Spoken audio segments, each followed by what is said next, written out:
పాఠాలు మనకెవడు చెప్పడానికి పనికిరాడు, క్వశ్చన్ చేయడానికి ఎవడో పనికిరాడు. ఎందుకంటే మేము ఎవరిని అడుక్కోం, మేము ఎవరిని బెదిరించాం. ఈ భూమి మీద హిందువులు ఎక్కడైనా బెదిరించి కొత్త దేశాలు పుట్టించారా? ఎక్కడన్నా పాత బస్తీలు పుట్టించారా? మా చట్టమే ఉండాలని ధర్నాలు చేశారా? ట్రంప్ నిన్న గెలిచాడు, ఏం చెప్పాడు? I love Hindus, I love India. ఆయన చెప్పాడే, అన్న చెప్పించారా? ఎవడు చెప్పించలేంగా, అమెరికా అధ్యక్షుడితో కదా కదా. కాబట్టి మనకి వేదం చెప్పిన, ఉపనిషత్తులు చెప్పిన, భగవద్గీత చెప్పిన, భాగవతం చెప్పిన, రామాయణం చెప్పిన అంతర్ముఖ సమారాధ్య బహిర్ముఖ సుదుర్లభ. మన అంతర్ముఖం కావాలంటాం. ఆక్రమించడం, అతిక్రమించడం ఇది కాదు. యానబడి జాడ గొడ్డేసేయడం, దాన్ని ఎత్తుపోవడం, దాన్ని ఆక్రమించేయడం. ఇప్పుడు చూసారా కర్ణాటకలో పెద్ద పెద్ద కోట్లు అవి మావే డిక్లేర్ చేశారు. ఇప్పుడు మల్కాజ్గిరి పరిస్థితి ఏంటి? రిజిస్ట్రేషన్ అవుతున్నాయా? 750 ఎకరాలు రిజిస్ట్రేషన్ ఆపేశారు. ఎందుకు ఆపేశారు? అప్పుడెప్పుడో ఔరంగజేబు వచ్చపోసుకోవడానికి ఈ ప్లేస్ ఇచ్చారంట 750 ఎకరాలు. అందుకని కావాలంట. అంతెందుకు, ఇది ఇంకా పెద్ద జోక్ చెప్తాను మీకు, దీనికి ఎందుకు కానీ. హర్యానా హైకోర్టు సుప్రీంకోర్టుకి వెళ్ళింది. ఎందుకని? హైకోర్టు మాదని వాళ్ళు గొడ్డేసారు. మీరు ఎప్పుడైనా ఆర్టీసీ బస్సులో వెళ్ళారా? బస్సులో ఫుల్ క్రౌడ్ ఉందనుకోండి, ఎప్పుడన్నా మరి మీరు స్కూలు కాలేజ్ టైంలో ఆ టైర్ మీద కాలేసి ఆ రాడ్డు పట్టుకుని అన్న అన్న ఖర్చు పక్కడే అలా చేశారా? మేము చేశారా? కానీ బస్సులో కచ్చిపోయడం పెద్ద విషయం కాదు. కానీ మీరు దుప్పటి తెచ్చి బస్సు పైన వేసేసి బస్సు మొత్తం నాదే, అది బ్యాచ్ ఇప్పుడు. ఆ బ్యాచ్. అందుకని హిందువుల్లా ఉంటే ఈ దేశం ఉంటుంది సార్, ఈ ధర్మం ఉంటుంది. లేదా ఇది మరిన్ని మొక్కలైపోయి ఈ దేశం ఇంకా నాశనం అయిపోతుంది. ఎందుకంటే బలహీనుడికి ఏది ఉండదు. ఇప్పుడు మీరు కాల్తే చూడండి, ఎవరు ఇందాక ఇంటర్వ్యూలో మీరు రాజకీయాల్లోకి వస్తారా ఏదో అడిగాడు. ఇలాంటి ప్రశ్న ఎంతమంది కూడా అడిగితే చెప్పాను. అస్సలు అది జరగని పని. నేను వార్డు మెంబర్గా కూడా గెలవను అన్న. అదేంటి, మీకు చాలా ఫ్యాన్స్ ఉన్నారు కదా, పైన కూడా బోల్డ్ ఫ్యాన్లు ఉన్నాయి. ఇక్కడ హిందువులు ఉంటే నువ్వు మాట్లాడచ్చు. రెడ్డి గారు ఉన్నారు, శెట్టి గారు ఉన్నారు, కాపులు ఉన్నారు, కమ్మలు ఉన్నారు, వైశ్యులు ఉన్నారు, కంసాలు ఉన్నారు. అందుకని హిందువులు లేదు. హిందువులు కావాలి. హిందువులు పెరిగితే ధర్మం నిలబడుతుంది. నువ్వు ఈ కులాన్ని ఎవరన్నా తిట్టండి, వచ్చేస్తాడు. అదే ఆ కులానికి మూలమైన దేవుడు తిరిగితే కూడా వీడు రాడు. ఎలా సార్? ఇప్పుడు ముత్యాలమ్మకి అంత జరిగింది, పెద్ద రియాక్షన్ ఏం రాలేదు.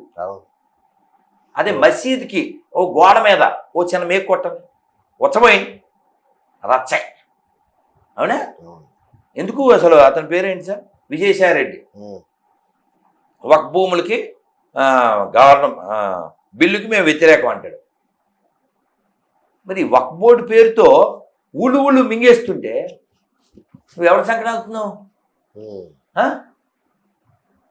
How you call your self Hindu? ఎవరు రాస్కెల్ కదా. ధర్మం కదా ముఖ్యం, దేశం కదా ముఖ్యం. ఒక మతానికి ఇంకా ఇక్కడ అయితే అతను ఎవరో చెప్పారు సార్, నామా నాగేశ్వరరావు ఏదో ఉంది, అసలు మన పార్టీయే మీ సంకనాగడానికి పెట్టామని చెప్పాడు. అతను ఓపెన్గా చెప్పాడు. మనం మెచ్చుకోద్దా? మసీదులు రిపేర్కి డబ్బులు ఇస్తారు. ఎవరు డబ్బులు సార్? ఎక్కడ డబ్బులు తెలుసా మీకు? గుర్తుందా? పోయిన గవర్నమెంట్లో ఇక్కడ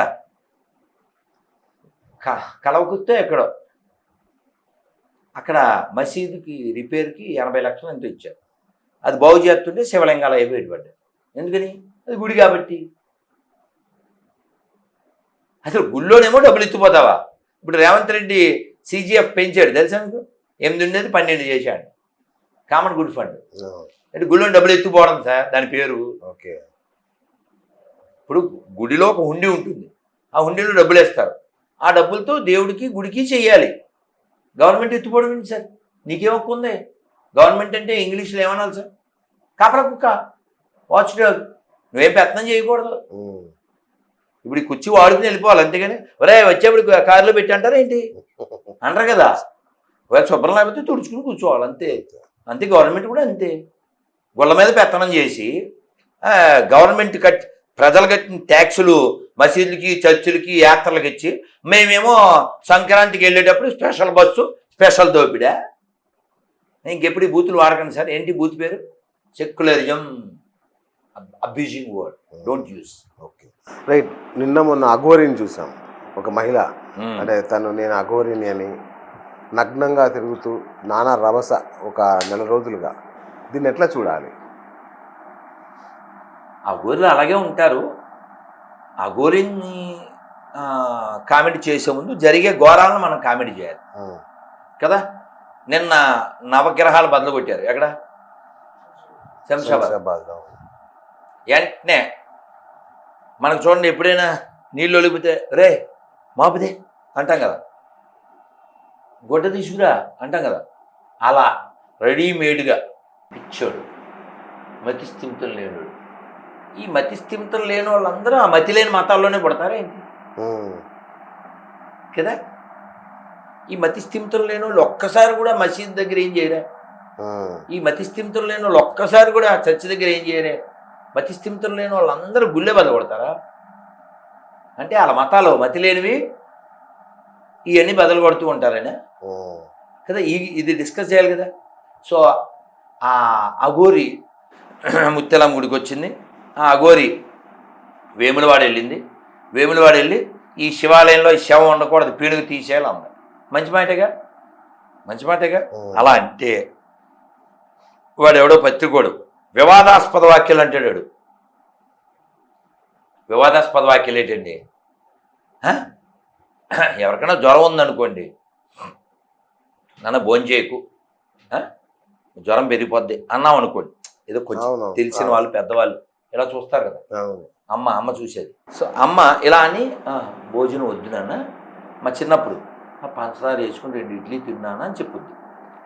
అలా ఎవరైనా పెద్ద మనిషి భోజనం చేయిస్తున్నానా అంటే, చూసారా దుర్మార్గుడు, భోజనం లేకుండా ఈ వ్యక్తిని చంపేద్దామని చూస్తా అంటావేంటి? అలా ఉంది సార్, అలా ఉంది. ఆవిడ అడిగిన క్వశ్చన్ అయితే మంచిదే కదా ఆ దేవాలయాల విషయంలో. కాబట్టి మనం చూడాల్సింది ఆవిడ అడిగే ప్రశ్నలు నిజమా కాదా, న్యాయమా కాదా. అంటే అసలు నిజమైన అఘోరీనే అంటారా మీరు తనని? అంటే దాని మీద మనం వ్యాఖ్యానించడానికి తెలియకుండా మనం మాట్లాడలేము. కానీ ఆ పర్సన్ ఎవరైనా అడిగేది అయితే నిజం. ఇప్పుడు అఘోరీ గురించి చర్చ వేరు, ఇక టాపిక్ అది కాదు.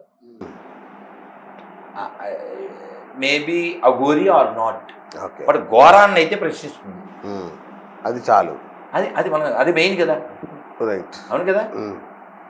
ఇప్పుడు రేవంత్ ఒక్కసారిన మాట్లాడా ముత్యాలమ్మ గురించి? ఎందుకు మాట్లాడు? బాధ్యత లేదా? ఎందుకు కదా? మైనారిటీ ఓట్లు పోవా? మైనారిటీ ఓట్లు ఎందుకు పోతాయి సార్?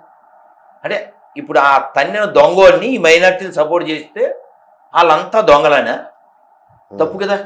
వాళ్ళందరినీ దొంగలంటే తప్ప కదా. ఇంకా బుద్ధిమంతుడు ఏం చేయాలి? ఇలా చేయడం ఇస్లాంకి విరుద్ధం అని వాళ్ళ పెద్దలతో చెప్పించాలి, చెప్పుచ్చుకుని వాడిని కొట్టించాలి కదా. అలా కదా సామరస్యం వచ్చేది. నువ్వు గమ్మునున్నావంటే దాని అర్థం సపోర్ట్ చేసినట్టేనా కదా. కాబట్టి నేను చెప్తాను, అంటే అతను మతి స్థిమితం లేదేమో కదా. ఇంకా అది ఫిక్స్డ్, అది ఫిక్స్డ్ సార్. పిల్లోడు చిచ్చు పోస్తే గొడ్డ తెచ్చి తుడిచినట్టుగా అది ఫిక్స్డ్ డైలాగ్. ఈ మతి స్థిమితం లేనోడు కుడి చేత్తో తింటాడా ఎడం చేత్తో తింటాడా? వాళ్ళ అమ్మకి పిల్లానికి తేడా తెలిసే వాడికి తెలడా? మసీద్ మీద ఎప్పుడన్నా వచ్చేసాడా? చర్చి దగ్గర ఇలాంటివన్నీ చేశాడా? ఇవన్నీ కన్సిడర్ అయితే మతి స్థిమితం లేనోడు. వాడు మతోన్మాది కదా. మతోన్మాదం పేటెంటెడ్ ఎవరు? ఎడారి 1, 2 మతాలు. సెక్యులరిజం పేటెంట్ మందే కదా. దైవం అంతటా ఉన్నాడని చెప్పేవాడు మతోన్మాద. నేను పెట్టిన పేరుతోనే పిలవాలి అనేవాడు మతోన్మాద. మీరు చెప్పండి, చెప్పండి. మతోన్మాది, తీవ్రవాది, ఉగ్రవాది ఈ పదాలకు ఎవరు సూటబుల్? వాళ్ళే కదా ప్రపంచంలో, వాళ్ళు పేటెంటెడ్ కదా. కానీ మీరు చెప్పినట్టు హిందువులు అయ్యి ఉంటే ఈ దరిద్రం పోద్ది, ఆ స్థితికి చేరుకుంటే మంచిదే.